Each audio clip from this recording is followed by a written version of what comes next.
ದೇವರಿಪಿರಿಗಿ ತಾಲೂಕಿನ ಎಲ್ಲ ಜನತಾದಳ ಪಕ್ಷದ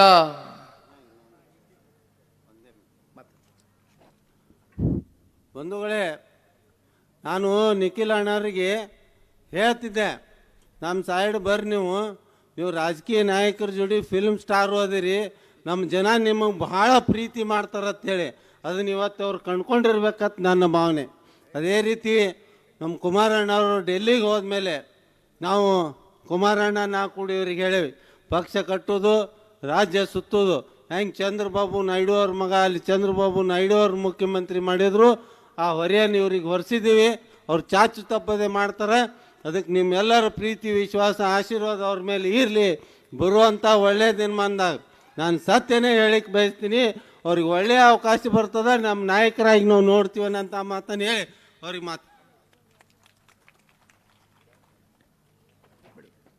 ನಾವೆಲ್ಲರೂ ನೋಡ್ಬೋದು, ಹಳೆ ಮೈಸೂರು ಪ್ರಾಂತ್ಯದಲ್ಲಿ ಆಗಿರ್ತಕ್ಕಂಥ ಅಭಿವೃದ್ಧಿ ಎಲ್ಲೋ ಒಂದು ಕಡೆ ಕಲ್ಯಾಣ ಕರ್ನಾಟಕ ಮತ್ತು ಕಿತ್ತೂರು ಕರ್ನಾಟಕದಲ್ಲಿ ಹೆಚ್ಚಾಗಿ ಆ ಒಂದು ಅಭಿವೃದ್ಧಿಯ ವೇಗವನ್ನು ನಾವು ಇಲ್ಲಿವರೆಗೂ ಕಾಣಲಿಕ್ಕಾಗಿಲ್ಲ.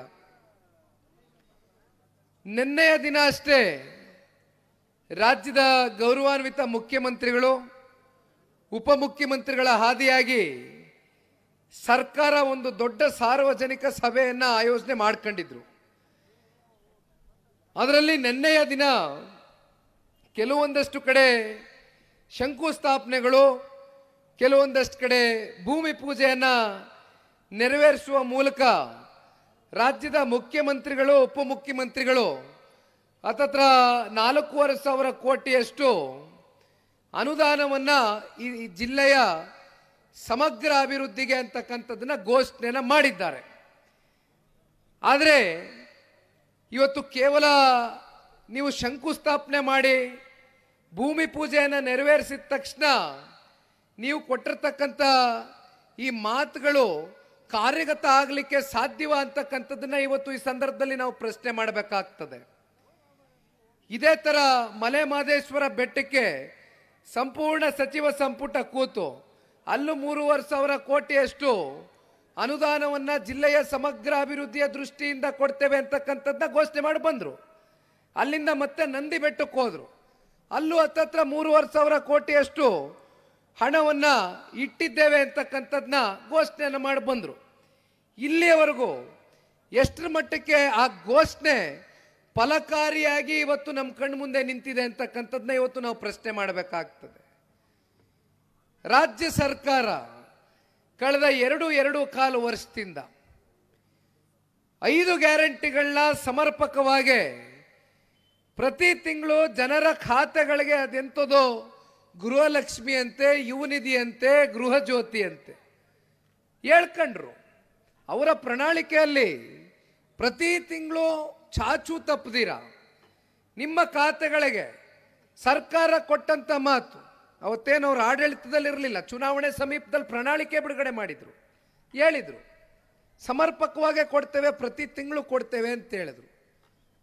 ಆದರೆ ಇಲ್ಲಿವರೆಗೂ ಸಮರ್ಪಕವಾಗಿ ಯಾರಿಗೆ ಆ ಗ್ಯಾರಂಟಿಗಳು ಸಿಕ್ಕಬೇಕಾಗಿದೆ ಅವ್ರಿಗೆ ಸಿಕ್ಕಲಿಕ್ಕೆ ಸಾಧ್ಯ ಆಗಿದೆಯಾ?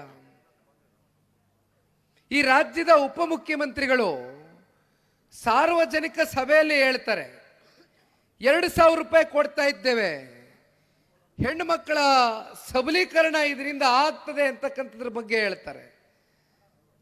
ಸಾಮಾಜಿಕ ಜಾಲತಾಣದಲ್ಲಿ ಇತ್ತೀಚೆಗೆ ಒಂದು ವಿಡಿಯೋ ವೈರಲ್ ಆಗಿತ್ತು. ಉಪಮುಖ್ಯಮಂತ್ರಿಗಳು ಪ್ರತಿ ತಿಂಗಳು ಕೊಡ್ತೇವೆ ಅಂತಕ್ಕಂಥದ್ದನ್ನ ಹೇಳ್ತಾರೆ. ಮತ್ತೊಂದು ಕಡೆ ಕಟ್ ಮಾಡಿದ್ರೆ ಅದೇ ಉಪಮುಖ್ಯಮಂತ್ರಿಗಳು 3-4 ತಿಂಗಳ ನಂತರ ಹೇಳ್ತಾರೆ ಜನರ ಮೇಲೆ ಇವತ್ತು ಪ್ರತಿನಿತ್ಯ 7.5 ಕೋಟಿ ಕನ್ನಡಿಗರ ಹೆಗಲ ಮೇಲೆ ನಿಮ್ಮ ಜೇಬಿಗೆ ಕತ್ರಿ ಹಾಕುವ ಮೂಲಕ ಇವತ್ತು ಬೆಲೆ ಏರಿಕೆಯನ್ನು ಮಾಡಿದ್ದಾರೆ. ಕನ್ನಡಿಗರು ತೆರಿಗೆ ಮೂಲಕ ಕನ್ನಡಿಗರ ಮೇಲೆ ಇವತ್ತು ಹೊರೆಯನ್ನು ಹೊರಿಸಿದ್ದಾರೆ. ಅದನ್ನ ಯಾವಾಗ ಸರ್ಕಾರ ವಸೂಲಿ ಮಾಡುತ್ತೋ ಹಾಗೆಲ್ಲ ನಾವು ನಿಮಗೆ ಗ್ಯಾರಂಟಿಗಳನ್ನ ನೀಡ್ತೇವೆ ಅಂತಕ್ಕಂಥ ಸಮಜಾಯಿಷಿಯನ್ನು ಕೊಡ್ತಾರೆ. ಇಲ್ಲಿವರೆಗೂ ನಮಗೆ ತೆರಿಗೆ ಕೈಗೆ ಬಂದು ತಲುಪಿಲ್ಲ, ಬಂದಾಗ ನಾವು ಕೊಡ್ತೇವೆ, ಆದಾಗ ನೀಡ್ತೇವೆ. 3 ತಿಂಗಳಿಗೋ 6 ತಿಂಗಳಿಗೋ ಸಂಸತ್ ಚುನಾವಣೆ ಬಂದಾಗ ಜ್ಞಾಪಕ ಬಂತು, ದುಡ್ಡು ಹಾಕಿದ್ರು. ಮತ್ತೆ ಉಪಚುನಾವಣೆ ಬಂತು, ಸಂಡೂರು, ಶಿಗ್ಗಾವಿ, ಚನ್ನಪಟ್ಟಣದಲ್ಲಿ ಮತ್ತೆ 4 ತಿಂಗಳದ ಹಿಡಿದು ಹಾಕಿದ್ರು. ಮತ್ತೆ ನೀವು ಯಾವಾಗಪ್ಪ ಬರ್ಬೋದು ಈ ಗ್ಯಾರಂಟಿಗಳು ಅಂತ ಕೇಳಿದ್ರೆ ಬಹುಶಃ ZPTP ಚುನಾವಣೆ ಘೋಷಣೆ ಆದರೆ, ಯಾಕೆಂದ್ರೆ ಸರ್ಕಾರ ZPTP ಚುನಾವಣೆಯನ್ನು ನಡೆಸ್ತಕ್ಕಂಥದ್ದಕ್ಕೆ ಕೋರ್ಟು ಈಗಾಗಲೇ ಛೀಮಾರಿ ಹಾಕಿದ್ದಾರೆ. ಸಮಯ ಈಗಾಗಲೇ ದಾಟಿ ಮೀರೋಗಿದೆ ಸಮಯ. ಜಿಲ್ಲಾ ಪಂಚಾಯತಿ, ತಾಲೂಕ್ ಪಂಚಾಯತಿ ಚುನಾವಣೆ ಈ ಕೂಡಲೇ ದಿನಾಂಕನ ಘೋಷಣೆ ಮಾಡಿ ಅಂತಕ್ಕಂಥದ್ದು ಕೋರ್ಟ್ ಛೀಮಾರಿ ಹಾಕಿದ್ರು ಕೂಡ ಸರ್ಕಾರ ಇನ್ನೂ ಮೀಣಮೇಷ ಎಣಿಸ್ತಾ ಇದೆ. ಅಂದ್ರೆ ಸರ್ಕಾರಕ್ಕೆ ಎಷ್ಟು ಆತ್ಮವಿಶ್ವಾಸದ ಕೊರತೆ ಎದ್ದು ಕಾಣ್ತಾ ಇದೆ. ಅವರ ಕಾರ್ಯಕ್ರಮಗಳಲ್ಲಿ ಆಗಿರ್ತಕ್ಕಂಥ ವೈಫಲ್ಯತೆಗಳು, ಭ್ರಷ್ಟಾಚಾರ, ಹಗರಣಗಳು. ಇತ್ತೀಚೆಗಷ್ಟೇ ನಮ್ಮ ಪಕ್ಷದಲ್ಲೇ ಇದ್ದಂಥ BR ಪಾಟೀಲ್ರು, ನಾಡಗೌಡರು ಸಾಹೇಬರು ಮಾತನಾಡಬೇಕಾದ್ರೆ ಹೇಳ್ತಾ ಇದ್ರು, 6 ರಿಂದ 7 ಬಾರಿ ಶಾಸಕರಾಗಿರ್ತಕ್ಕಂಥ ಹಿರಿಯ ನಾಯಕರವರು, ಅವರೇನು ಮೊದಲನೇ ಬಾರಿ 2ನೇ ಬಾರಿ ಶಾಸಕರಾಗಿರ್ತಕ್ಕಂಥವ್ರಲ್ಲ. ಮತ್ತೊಬ್ರು ಕಾಗೇರವರು, ಮತ್ತೊಬ್ರು ಮೊಳಕಾಲ್ಮೂರ್ನ ಕಾಂಗ್ರೆಸ್ನ ಶಾಸಕರು. ಇವ್ರು 3 ಜನ ಏನ್ ಹೇಳಿದ್ದಾರೆ, ಜನ ನಮ್ಮನ್ನ ಓಟ್ ಹಾಕಿ ಗೆಲ್ಲಿಸಿದ್ದಾರೆ, ಪೂರ್ಣ ಪ್ರಮಾಣದ ಬಹುಮತದ ಸರ್ಕಾರ ನಮ್ಮ ಕೈ ಕೊಟ್ಟಿದ್ದಾರೆ. 2 ವರ್ಷ ಕಳೆದಿದೆ. ಈ 2 ವರ್ಷದಲ್ಲಿ ನೀನು ಏನು ಅನುದಾನ ತಗೊಂಡು ಬಂದಪ್ಪ, ಯಾವ ರಸ್ತೆಯನ್ನ ಮಾಡಿಸಿದ್ಯಾ, ಯಾವ ಚರಂಡಿಯನ್ನ ಮಾಡಿಸಿದ್ಯಾ, ಕನಿಷ್ಠ ಪಕ್ಷ ಯಾವುದಾದ್ರೂ ರಸ್ತೆನಲ್ಲಿ ಗುಂಡಿ ಬಿದ್ದಿರ್ತಕ್ಕಂಥದ್ದಾದ್ರೂ ಮುಚ್ಚಲಿಕ್ಕೆ ಏನಾದರೂ 10 ರೂಪಾಯಿ ಬಿಡುಗಾಸನ್ನ ತಗೊಂಡು ಬಂದ್ರ ಅಂತಕ್ಕಂಥದ್ದನ್ನ ಕ್ಷೇತ್ರದಲ್ಲಿ ಜನ ಪ್ರಶ್ನೆ ಮಾಡ್ತಾ ಇದ್ದಾರೆ. ತೂಚಿ ಅಂತ ನಮಗೆ ಉಗಿತಾ ಇದ್ದಾರೆ ಅಂತಕ್ಕಂಥದ್ನ ಇದು ಜನತಾದಳ ಪಕ್ಷ ಆಗಲಿ ಭಾರತೀಯ ಜನತಾ ಪಾರ್ಟಿಯ ಶಾಸಕರು ಹೇಳ್ತಾ ಇರ್ತಕ್ಕಂಥದ್ದಲ್ಲ. ಸ್ವತಃ ಕಾಂಗ್ರೆಸ್ನ ಆಡಳಿತದಲ್ಲಿ ಇರ್ತಕ್ಕಂಥ ಸ್ವಪಕ್ಷೀಯರು, ತನ್ನ ಶಾಸಕರು ಇವತ್ತು ಅಸಹಾಯಕತೆಯನ್ನು ಹೊರಗಾಕಿದ್ದಾರೆ. BR ಪಾಟೀಲ್ರು ಮತ್ತೊಂದು ಮಾತನ್ನ ಹೇಳ್ತಾರೆ, ವಸತಿ ಯೋಜನೆ ಅಡಿ ಆಶ್ರಯ ಮನೆಗಳು ಏನು ದೊರಕಬೇಕಾಗಿದೆ, ಯಾವ ರೀತಿ ಒಳಗಡೆ 2 ಲಕ್ಷ ಆಶ್ರಯ ಮನೆಗಳನ್ನ ರದ್ದು ಮಾಡಿದ್ದಾರೆ. ಯಾತಕ್ಕೋಸ್ಕರ ರದ್ದು ಮಾಡಿದ್ದೀರಿ? ಹಂತದಲ್ಲೂ BR ಪಾಟೀಲ್ರೊಬ್ರು ಶಾಸಕರಾಗಿ ಇಲಾಖೆ ಮಂತ್ರಿಗೆ ನಮ್ಮ ಮನೆಗಳು ಕೊಡಿ ಅಂತಕ್ಕಂಥ ಮನವಿ ಪತ್ರವನ್ನು ಕೊಟ್ಟಂತ ಸಂದರ್ಭದಲ್ಲಿ ಅದಕ್ಕೆ ಸ್ಪಂದನೆ ಇಲ್ಲ. ಯಾವುದೋ ಒಬ್ಬ ಪಂಚಾಯಿತಿ ಮೆಂಬರ್ ಹೋಗ್ತಾನಂತೆ, ಅವನು ಹೋಗಿ ಒಳಗಡೆ ಕೂತ್ಕೊಂಡು 50,000, 25,000, 1 ಲಕ್ಷ ಅಂತ ಏನು ಆರ್ಥಿಕವಾಗಿ ಸಾಮಾಜಿಕವಾಗಿ ಹಿಂದುಳಿದಿರ್ತಕ್ಕಂಥ ಸಮುದಾಯಗಳಿಗೆ ಇವತ್ತು ಯಾವ ರೀತಿ ಮೋಸವನ್ನ ಮಾಡ್ತಾ ಇದ್ದಾರೆ ಈ ಕಾಂಗ್ರೆಸ್ನ ಪಕ್ಷ ಅಂತಕ್ಕಂಥದ್ನ ಬಹಳ ಸ್ಪಷ್ಟವಾಗಿ ನಾವು ಅರ್ಥ ಮಾಡ್ಕೊಳ್ಬೇಕಾಗ್ತದೆ. 5 ಗ್ಯಾರಂಟಿಗಳ ಹೆಸರಲ್ಲಿ ಇವತ್ತು ಕಾಂಗ್ರೆಸ್ ಆಡಳಿತ ಏನ್ ಮಾಡ್ತಾ ಇದೆ? ನಾವು 5 ಗ್ಯಾರಂಟಿಗಳು ಕೊಡಬೇಡಿ ಅಂತ ಹೇಳ್ತಾ ಇಲ್ಲ. 5 ಗ್ಯಾರಂಟಿಗಳು ನೀವು ನೀಡ್ತಾ ಇರ್ತಕ್ಕಂಥದ್ದು ತಪ್ಪು ಅಂತ ನಾವು ವಾದಿಸ್ತಾ ಇಲ್ಲ. 5 ಗ್ಯಾರಂಟಿಗಳಿಗೆ ನಿಮಗೆ ಪ್ರತಿ ವರ್ಷ 55,000 ಕೋಟಿ ಹಣವನ್ನು ಹೊಂದಿಸಬೇಕಾಗ್ತದೆ.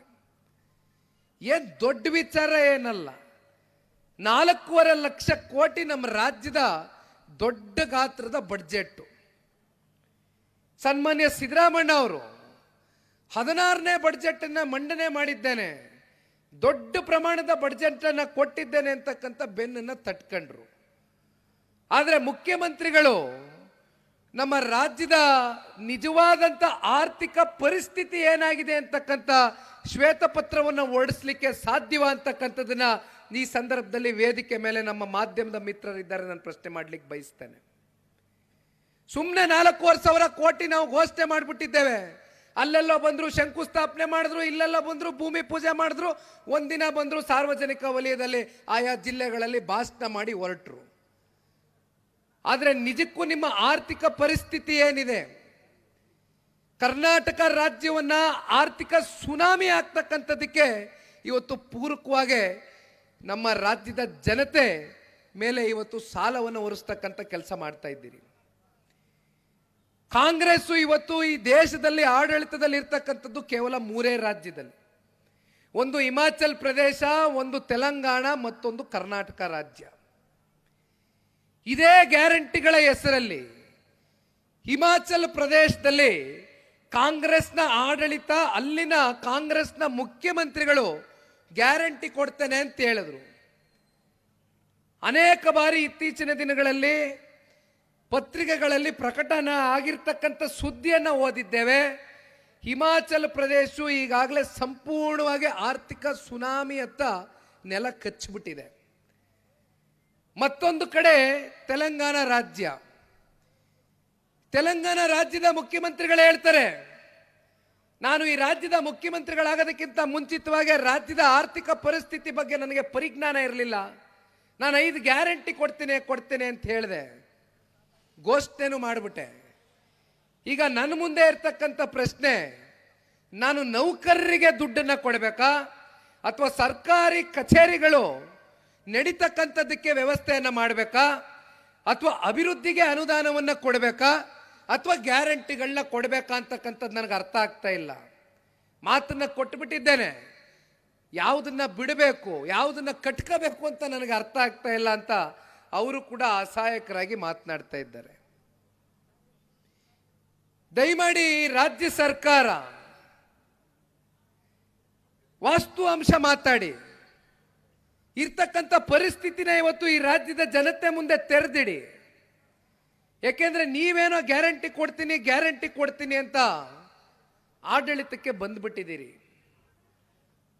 ಏನ್ ನಿಮಗೆ 113, 115, 118 ಶಾಸಕರೆಲ್ಲ ಗೆದ್ದಿರ್ತಕ್ಕಂಥದ್ದು, 137 ಶಾಸಕರನ್ನ ಇಟ್ಕೊಂಡಿದ್ದೀರಿ.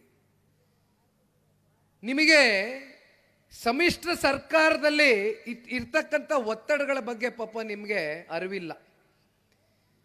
ಅದೇ ಸನ್ಮಾನ್ಯ ಕುಮಾರಣ್ಣ ಅವರು 2 ಬಾರಿನೂ ಕೂಡ ಸಮ್ಮಿಶ್ರ ಸರ್ಕಾರದಲ್ಲಿ ಮತ್ತೊಂದು ಪಕ್ಷದ ಜೊತೆಗೂಡಿ ಸರ್ಕಾರವನ್ನು ರಚನೆ ಮಾಡಿದ್ರು.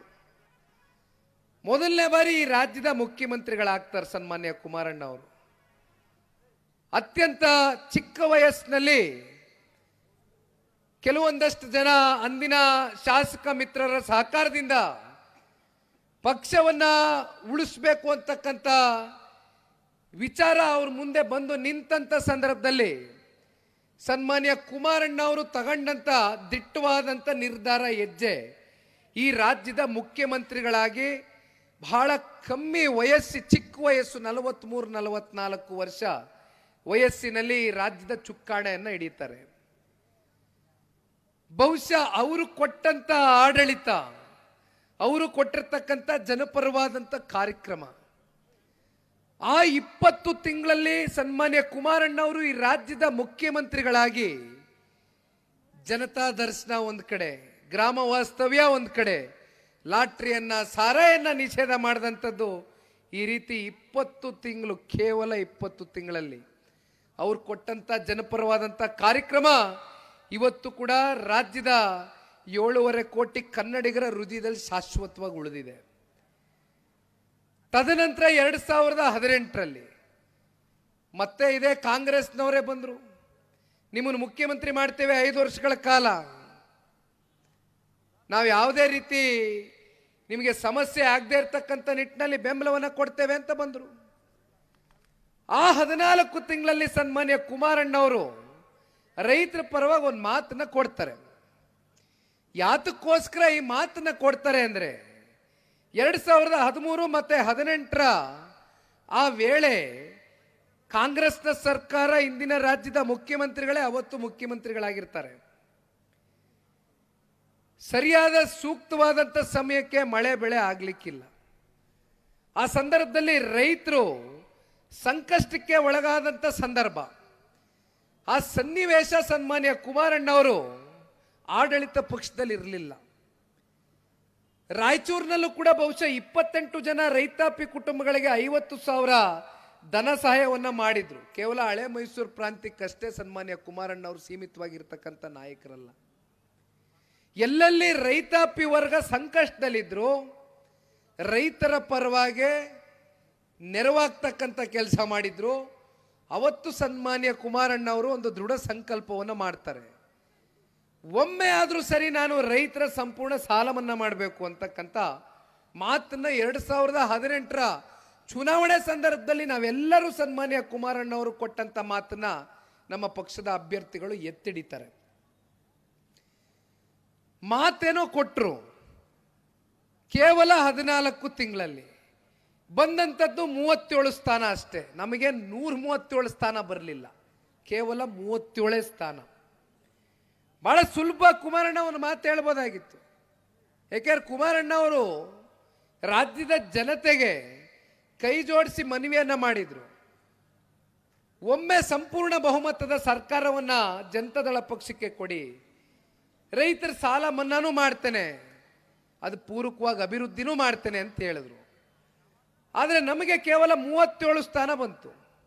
ಆ 37 ಸ್ಥಾನವನ್ನ ಪಡ್ಕೊಂಡಂತ ಸನ್ಮಾನ್ಯ ಕುಮಾರಣ್ಣ ಅವರು ಕೊಟ್ಟಂತ ಮಾತನ್ನ ವಾಪಸ್ ತಗೊಳ್ಳಿಲ್ಲ. ಬದಲಾಗಿ ಸಂಪೂರ್ಣವಾಗಿ 25,000 ಕೋಟಿ ರೈತರ ಸಾಲ ಮನ್ನಾ ಮಾಡಿದ್ರು. ಇದನ್ನ ಯಾಕೆ ಹೇಳ್ತಾ ಇದ್ದೀನಿ ಅಂದ್ರೆ, ರೈತರ ಮೇಲೆ ಇವತ್ತೇನಾದ್ರೂ ಒಂದು ಬದ್ಧತೆ, ಒಂದು ಪ್ರಾಮಾಣಿಕ ಕಾಳಜಿಯನ್ನ ಇಟ್ಕೊಂಡು ಹೆಜ್ಜೆಯನ್ನ ಆಗ್ತಾ ಇರ್ತಕ್ಕಂಥ ಪಕ್ಷ ಕರ್ನಾಟಕ ರಾಜ್ಯದಲ್ಲಿ ಯಾವ್ದಾರು ಇದ್ರೆ ಅದು ಜಾತ್ಯತೀತ ಜನತಾದಳ ಪಕ್ಷ. ಹಸಿರು ಕ್ರಾಂತಿಯ ನೀರಾವರಿಯ ಹರಿಕಾರರಾಗಿರ್ತಕ್ಕಂಥ ದೇಶದ ಮಾಜಿ ಪ್ರಧಾನಮಂತ್ರಿಗಳು ಸನ್ಮಾನ್ಯ ದೇವೇಗೌಡರು ಸಾಹೇಬರು, ನಾನು ಮೊನ್ನೆ ದೇವದುರ್ಗಕ್ಕೆ ಇದೇ ಮೆಂಬರ್ಶಿಪ್ ಡ್ರೈವ್ ಪ್ರಕ್ರಿಯೆಯ ಕಾರ್ಯಕ್ರಮ ಇತ್ತು, ಹೋಗಿದ್ದೆ. ಅದಕ್ಕಿಂತ ಪೂರ್ವದಲ್ಲಿ ಕರಿಯಮ್ಮರವರು ನಮ್ಮನ್ನ ಬೆಂಗಳೂರಿನ ಕಚೇರಿಗೆ ಬಂದು ಭೇಟಿ ಮಾಡಿದಂಥ ಸಂದರ್ಭದಲ್ಲಿ ಅವರ ಕೆಲವೊಂದಷ್ಟು ತಾಲೂಕಿನ ಮುಖಂಡರುಗಳು ಕೂಡ ಅವ್ರ ಜೊತೆಯಲ್ಲಿ ಬಂದಿದ್ರು. ಸನ್ಮಾನ್ಯ ದೇವೇಗೌಡರು ಸಾಹೇಬರ ಪ್ರತಿಮೆಯನ್ನು ಅನಾವರಣಗೊಳಿಸಬೇಕು, ಅವ್ರ ಕಡೆಯಿಂದನೇ ನಾವು ಅನಾವರಣಗೊಳಿಸಬೇಕು ಅಂತಕ್ಕಂಥದ್ದು ನಾವೆಲ್ಲ ತಾಲೂಕಿನ ಜನತೆಯ ಪರವಾಗಿ ಬಯಸ್ತಾ ಇದ್ದೇವೆ. ದೇವೇಗೌಡರು ಸಾಹೇಬ್ರನ್ನ ಕರೆ ತರಲಿಕ್ಕೆ ಸಾಧ್ಯವ ಅಂತಕ್ಕಂಥದ್ದನ್ನ ಕರಿಯಮ್ಮನವರು ಕೇಳಿದಂಥ ಸಂದರ್ಭದಲ್ಲಿ ನಾನು ಆ ಕೂಡಲೇ ಸನ್ಮಾನ್ಯ ದೇವೇಗೌಡರು ಸಾಹೇಬ್ರಿಗೆ ಕರೆಯನ್ನ ಮಾಡಿದೆ. ದೇವೇಗೌಡರು ಸಾಹೇಬ್ರಿಗೆ ಎಷ್ಟು ಪ್ರೀತಿಯಿಂದ ತಾಲೂಕಿನ ಜನತೆ ಕರೆದ್ರು ಅಷ್ಟೇ ವಿಶ್ವಾಸದಿಂದ ಸನ್ಮಾನ್ಯ ದೇವೇಗೌಡರು ಸಾಹೇಬರು ಅಲ್ಲಿಗೆ ಬರ್ತಾರೆ. ದೇವೇಗೌಡರು ಸಾಹೇಬರು ಬಂದಂಥ ಸಂದರ್ಭದಲ್ಲಿ ಇಲ್ಲಿರ್ತಕ್ಕಂಥ ಬಹಳ ಜನ ಹಿರಿಯಕರಿಗೆ ಎಲ್ಲವನ್ನ ಇತಿಹಾಸ ಸಂಪೂರ್ಣ ಅದರ ಬಗ್ಗೆ ಅರಿವಿದೆ, ಅದನ್ನ ಎಳೆ ಎಳೆಯಾಗಿ ಕೂಡ ಬಿಚ್ಚಿಟ್ಟಿದ್ದಾರೆ. ಹನುಮಂತಣ್ಣವರು ಕೂಡ, ಆಲ್ಕೋಳ್ ಹನುಮಂತಪ್ಪ ಅವರು ಕೂಡ ಮಾತನಾಡಬೇಕಾದ್ರೆ ಹೇಳ್ತಾ ಇದ್ರು, ದೇವದುರ್ಗ ಏಷ್ಯಾದಲ್ಲೇ ಅತಿ ಹಿಂದೆ ಉಳಿದಂತ ಒಂದು ತಾಲೂಕಾಗಿತ್ತು ಅಭಿವೃದ್ಧಿಯಲ್ಲಿ. ಸಂಪೂರ್ಣವಾಗಿ ಬರಡು ಭೂಮಿ ಇದ್ದಂತ ದೇವದುರ್ಗ ತಾಲೂಕು. ನಾಡಗೌಡರು ಸಾಹೇಬರು ಹೇಳಿದ್ರು, 20 ವರ್ಷದಿಂದ ದೇವದುರ್ಗಕ್ಕೆ ಹೋದಾಗ ಅಲ್ಲಿರ್ತಕ್ಕಂಥ ಯುವಕರು ಗೂಳೆ ಹೋಗ್ತಕ್ಕಂಥದ್ದನ್ನ ನಾವು ನೋಡ್ತಾ ಇದ್ವಿ. ಬೇರೆ ಬೇರೆ ತಾಲೂಕುಗಳಿಗೆ ಜೀವನ ಮಾಡ್ಲಿಕ್ಕೆ ಆಗ್ತಾ ಇಲ್ಲ. ಆ ತಾಲೂಕಿನಲ್ಲಿ ನಮಗೆ ಯಾವುದೇ ರೀತಿ ಬದುಕನ್ನ ಕಟ್ಕೊಡ್ತಕ್ಕಂಥ ವ್ಯವಸ್ಥೆಗಳು ಇಲ್ಲಿವರೆಗೂ ಆಗಿಲ್ಲ. ಒಂದು ತೊಟ್ಟು ನೀರು ಕೂಡ ಇಲ್ಲ, ಇಲ್ಲಿ ನಾವು ಯಾವ ರೀತಿ ಬದುಕಬೇಕು ಅಂತ ಗೊತ್ತಿಲ್ಲ ಅಂತ ಒಂದು ಒಳಗಡೆ ಆತಂಕದಿಂದ ಬಹಳ ಜನ ಗೂಳೆ ಹೋಗ್ತಾ ಇದ್ರು. ಆದರೆ ಸನ್ಮಾನ್ಯ ದೇವೇಗೌಡರು ಸಾಹೇಬರು ಕೃಷ್ಣ ಬಲದಂಡ ಯೋಜನೆ ಮೂಲಕ ನಾರಾಯಣಪುರ ಕಾಲುವೆಯಿಂದ ಆ ಭಾಗದ ಜನತೆಗೆ ನೀರನ್ನ ಹರಿಸ್ತಕ್ಕಂಥ ಕೆಲಸ ಮಾಡ್ತಾರೆ. ಅದಕ್ಕೋಸ್ಕರ ಆ ತಾಲೂಕಿನ ಜನತೆ ಸನ್ಮಾನ್ಯ ದೇವೇಗೌಡರು ಸಾಹೇಬರಿಗೆ ಒಂದು ಪ್ರತಿಮೆಯನ್ನು ಅನಾವರಣಗೊಳಿಸಬೇಕು ಅಂತಕ್ಕಂಥದ್ದಕ್ಕೆ ಅಲ್ಲಿ ಕರೀತಾರೆ. ಆಗ ದೇವೇಗೌಡರು ಸಾಹೇಬರು ಒಂದು ಮಾತನ್ನ ಹೇಳ್ತಾರೆ, ನಾನಿಲ್ಲಿ ಬಂದಿರತಕ್ಕಂಥದ್ದು ನನ್ನ ಪ್ರತಿಮೆಯನ್ನು ಅನಾವರಣಗೊಳಿಸ್ತಕ್ಕಂಥ ಕಾರ್ಯಕ್ರಮಕ್ಕಲ್ಲ, ನೀವೆಲ್ಲ ಪುಣ್ಯಾತ್ಮರು ಇವತ್ತಿಗೂ ಕೂಡ ನಾನು ಕೊಟ್ಟಿರ್ತಕ್ಕಂಥ ಕಾರ್ಯಕ್ರಮವನ್ನು ಹೃದಯದಲ್ಲಿ ಇಟ್ಕೊಂಡು ಮೆರೆಸ್ತೀರಿ, ನಿಮ್ಮನ್ನೆಲ್ಲ ಕಾಣಲಿಕ್ಕೆ ಕಣ್ ತುಂಬಿಸ್ಕೊಳ್ಳಿಕ್ಕೆ ನಿಮ್ಮಂಥ ಪುಣ್ಯಾತ್ಮರನ್ನ ನಾನು ಇಲ್ಲಿ ಇವತ್ತು ಬಂದಿದ್ದೇನೆ ಅಂತಕ್ಕಂಥದ್ದನ್ನ ಸನ್ಮಾನ್ಯ ದೇವೇಗೌಡರು ಹೇಳ್ತಾರೆ. ಇವತ್ತು ವಿಜಯಪುರ ಜಿಲ್ಲೆಯಲ್ಲಿ ಆಲ್ಮಟ್ಟಿಯನ್ನ ಎತ್ತರಕ್ಕೆ ಕಟ್ಟತಕ್ಕಂಥ ಒಂದು ಕೆಲಸ ಸನ್ಮಾನ್ಯ ದೇವೇಗೌಡರು ಸಾಹೇಬರು ಪ್ರಧಾನಮಂತ್ರಿಗಳಾದಂಥ ಸಂದರ್ಭದಲ್ಲಿ ನಿರ್ಣಯವನ್ನು ತಗೊಳ್ತಾರೆ. ಹಾಗನ್ ಮಾತ್ರಕ್ಕೆ ಇವತ್ತಿಗೆ ಶಾಶ್ವತವಾಗಿ ಜಿಲ್ಲೆಯ ಜನತೆಗೆ ನೀರಾವರಿ ಆಗಿದೆ ಅಂತಕ್ಕಂಥದ್ದನ್ನ ನಾವು ಹೇಳಲಿಕ್ಕೆ ಸಿದ್ಧ ಇಲ್ಲ. ಇವತ್ತಿಗೂ ಕೂಡ ನೀರಾವರಿ ಇನ್ನೂ ಶಾಶ್ವತವಾಗಿ ಆಗಬೇಕಾಗಿರ್ತಕ್ಕಂಥದ್ದು, ನೀರಾವರಿ ಸಂಪೂರ್ಣವಾಗಿ ನೆನೆಗುದ್ದಿಗೆ ಬಿದ್ದಿರ್ತಕ್ಕಂಥದ್ದು ಇವತ್ತು ನಮ್ಮ ಕಣ್ಮುಂದೆ ಇದೆ. ಇವೆಲ್ಲವನ್ನ ಮುಂದಿನ ದಿನಗಳಲ್ಲಿ ಸಂಪೂರ್ಣಗೊಳಿಸಬೇಕು ಅಂದರೆ ಸನ್ಮಾನ್ಯ ಕುಮಾರಣ್ಣವರ ನೇತೃತ್ವದ NDA ಸರ್ಕಾರ ನಿಮ್ಮ ಮುಂದೆ ಬರಬೇಕಾಗ್ತದೆ. ಇವತ್ತು ನಾನು ಕೇವಲ ಮೆಂಬರ್ಶಿಪ್ ಡ್ರೈವ್ ಪ್ರಕ್ರಿಯೆಗೋಸ್ಕರ ಇಲ್ಲಿ ಬಂದಿರತಕ್ಕಂಥದ್ದಲ್ಲ. ಇವತ್ತು ಹಲವಾರು ಜಿಲ್ಲೆಗಳಿಗೆ ರಾಜ್ಯಾದ್ಯಂತ ಪ್ರವಾಸವನ್ನು ಕೈಗೆತ್ಕೊಂಡಿರ್ತಕ್ಕಂಥದ್ದು. ಸ್ಥಳೀಯವಾಗಿ ಇವತ್ತು ನೀವೇನು ಸಮಸ್ಯೆಗಳನ್ನ, ಕುಂದುಕೊರತೆಗಳನ್ನ ನೀವು ಪ್ರತಿನಿತ್ಯ ನಿಮ್ಮ ಜೀವನದ ಬದುಕಿನ ಉದ್ದಗಲಕ್ಕೂ ಎದುರಿಸ್ತಾ ಇದ್ದೀರಿ, ಇವೆಲ್ಲವನ್ನ ಇವತ್ತು ನಾನು ಈ ಪಕ್ಷದ ಒಬ್ಬ ನಿಷ್ಠಾವಂತ ಕಾರ್ಯಕರ್ತನಾಗಿ ಇವತ್ತು ಇವೆಲ್ಲವನ್ನ ನಾನು ಕೂಡ ಬಹಳ ಹತ್ತಿರದಿಂದ ಗಮನಿಸಿ ಅರ್ಥ ಮಾಡ್ಕೊಳ್ಬೇಕಾಗಿದೆ.